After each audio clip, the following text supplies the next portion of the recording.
Dear friends, السلام علیکم ورحمۃ اللہ وبرکاتہ۔ کل ہم نے شارٹ اسٹوری ابیلی جو کہ ابن شیخ نے لکھی ہے، اس میں ہم نے دیکھا کہ اس کا جو مین تھیم ہے وہ ہے جنریشن گیپ، اور اس میں ایک کریکٹر ابیلی اس نے پورٹری کیا ہے جو کہ ماڈرن چیزوں کی طرف اس کا بہیو کچھ ایسا ہوتا ہے کہ جو نئی جنریشن کے لوگ ہوتے ہیں وہ حیران ہو جاتے، اور ہم نے دیکھا کہ یہ کیسے بہیو کرتی ہے جب وہ نیوز سنتی ہے، یا جب ترکی میں زلزلہ آیا تو وہ کتنی پریشان ہوئی کہ ہماری بیٹی جو سری نگر میں پڑھتی تھی اس کو کچھ وہ بھی مر گئی ہو۔ تو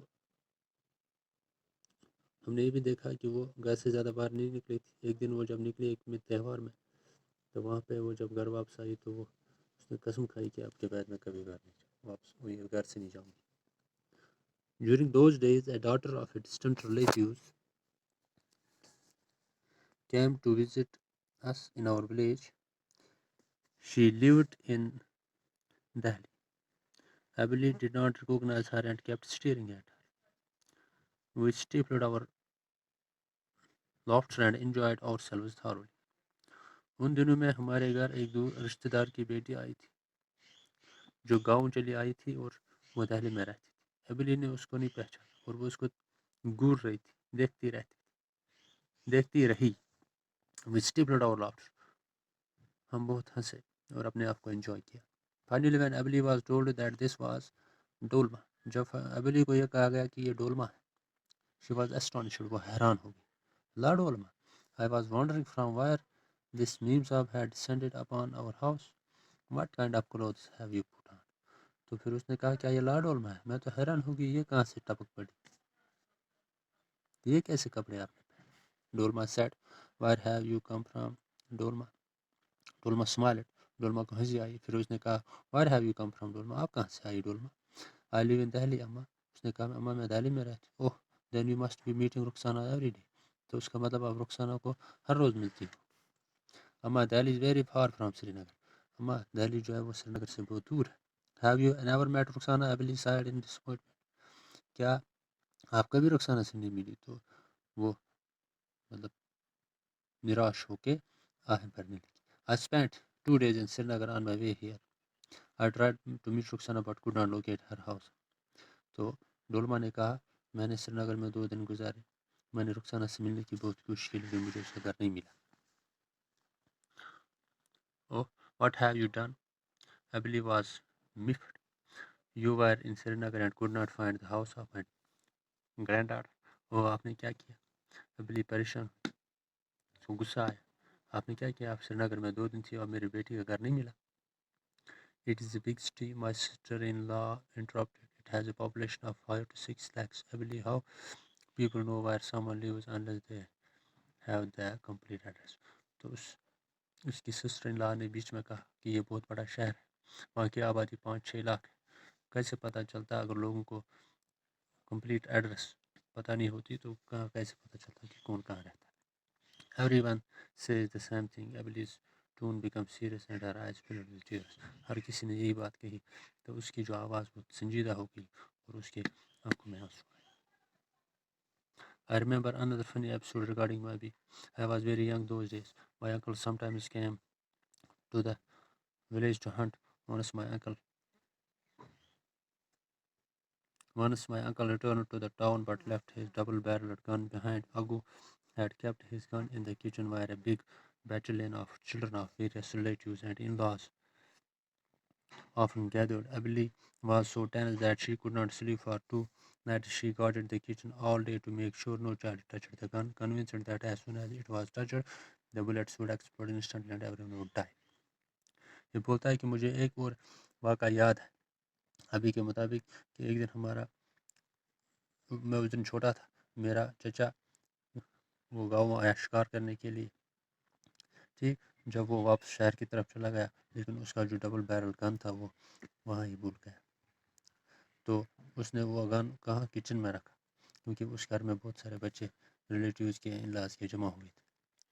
تو ابلی کو اتنی پریشانی تھی وہ 2 دن تک نہیں سوئی، وہ کچن کی دیکھ بھال کرتی رہی، راکھی کرتے رہے کہ پتہ نہیں اگر اس کان کو کسی نے چھوا تو چھونے سے اس میں گولیاں نکلیں گی اور سارے لوگ ایک دم مریں گے. اس کی سوچ تھی کہ اس کو چھونا تک نہیں. She should have locked the door if it had been any other room. وہ دروازہ بند کر دیا اگر یہ کوئی دوسرا کمرہ ہوتا. But how could she close off kitchen. لیکن کچن کو کیسے بند کرتی. وین اب اینڈ اگو return to the village on the third day. جب تیسرے دن اگو اینڈ اب اور اگو گاؤں واپس and heard about the situation. اور انہوں نے اس سچویشن کے بارے میں سنا. They roll down on the floor with laughter. وہ ہنستے ہنستے فرش پہ گر پڑے. I must confess that I take advantage of Abili's simplicity. The army of the children always present at our home often tears my notebooks to make kites and boats, ripping the sheets to shreds with scissors like fingers. مجھے ماننا چاہیے کہ ایبلی کی اس سادگی کا ہر کوئی فائدہ اٹھاتا تھا.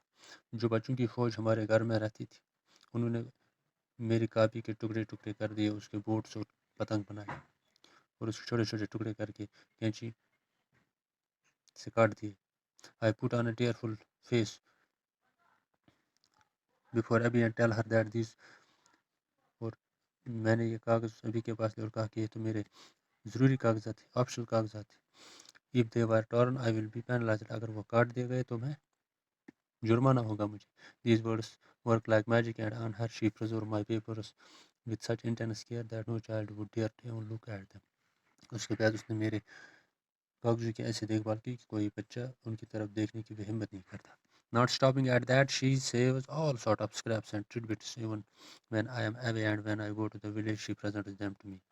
اور اس نے پھر ہر کوئی کاغذ رکھا ہے ان کی. جب میں گاؤں جاتا تھا تو وہ پھر اس کے بعد میرے پاس تھا. Among them are papers from the grocer and snuff seller. ان میں وہ کاغذات بھی تھے کہ جب ہم کسی مسالے والے یا بازار میں کوئی چیز ان میں اڑ کے لے آتے تھے, جس طرح ہم بڑے پکوار وکار کھان پتہ کاغذ میں.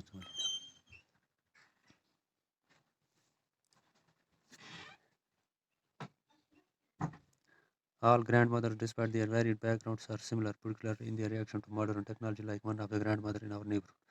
When she refers to an aeroplane, she switches to horrific speech. The plane sahib has arrived. The plane sahib must be facing a lot of difficulties on hearing it make noises, and today plane sahib big. They say that when another Abby saw a plane for the first time, she went to greet the plane with grass in her basket. ہر کوئی دادی ماں مختلف back ground سے وہ ایک جیسی ہوتی ہے, لیکن خاص کر اس وقت جب وہ ماڈرن چیز یا ماڈرن ٹیکنالوجی کی طرف ان کی جو ریئیکشن ہوتی ہے تو وہ ہر ایک جیسی ہوتی ہے. اور جب وہ جہاز دیکھتے ہیں تو وہ کیا بولتے ہیں کہ جہاز پلین صاحب آ گیا. جہاز صاحب مطلب کشمیر میں ہم کہیں گے کہ جہاز صوب آ, پلین صاحب آ گئے. ٹھیک, تو پھر جب وہ اس کا شور سنتے ہیں تو کہتے ہیں کہ اس کو بہت ساری مشکلات کا سامنا ہے. کہتے ہیں پرابلم اس شور کرنا. ٹھیک, تو یہ بولتے ہیں ٹوڈے پلین صاحب واز بگ. آج تو پلین صاحب بڑے. دے سے وین انادر ابھی صاحب پلین. یہ کہتا ہے کہ جب کسی دوسری عورت نے وہ جہاز دیکھا تو اس نے کیا کیا, وہ جہاز کو سلام کرنے گھاس کی ٹوکری لے کے اس کو سلام کرنے گئی. There is another episode with our Abby. She and another Abby from our community went to see film. یہ کہتا ہے کہ ایک اور واقعہ ہے کہ ہماری ابھی اور دوسرے کمیونٹی کی ابھی ایک دن فلم دیکھنے گئی. It was their first film and will probably be their last. یہ ان کی پہلی فلم تھی اور شاید آخری بھی. With their weak eyesight, the moving images on the screen held no more truth for them than a dream. ان کی نظریں کمزور تھی اور جب وہ فلم دیکھتی تھی ان کے لیے خواب جیسا تھا. They watched the film less and complained more of headache and nausea. ان نے فلم کم دیکھی لیکن سر درد اور الٹیاں کا زیادہ شکار کیا. Shortly with my elder sister help, they understood that one of the important themes in the film was about a mother-in-law's harassment of her daughter. اور آخرکار ان کو ان کی ایک لڑکی نے ان کو سمجھایا کہ اس فلم کا مقصد کیا تھا کہ جو ساس بہو کے ساتھ غلط کرتی ہے, برا سلوک کرتی ہے. Next day saw that both Abby sitting on the rooftop of their houses spewing venom on the mothers-in-law of the world. دوسرے دن وہ چھت پہ بیٹھ گئی دونوں اور پھر ساسوں کی بات کرتی تھی. God gave us save us from their wrath. Incidentally, a girl from our neighborhood had been married into a household where she did not get along with her mother-in-law. اور وہ کہتے ہیں کہ ہمسایہ میں ہماری ایک بیٹی کی شادی ہوئی تھی ایک لڑکی کی, تو اس کی اور ساس کی اچھی نہیں بنتی تھی, تو یہ دن بھر پھر اسی ٹاپک میں باتیں کرتی رہی. تو اس کا لاسٹ لیکچر یا کا باقی حصہ کل پڑھیں گے. Thank you.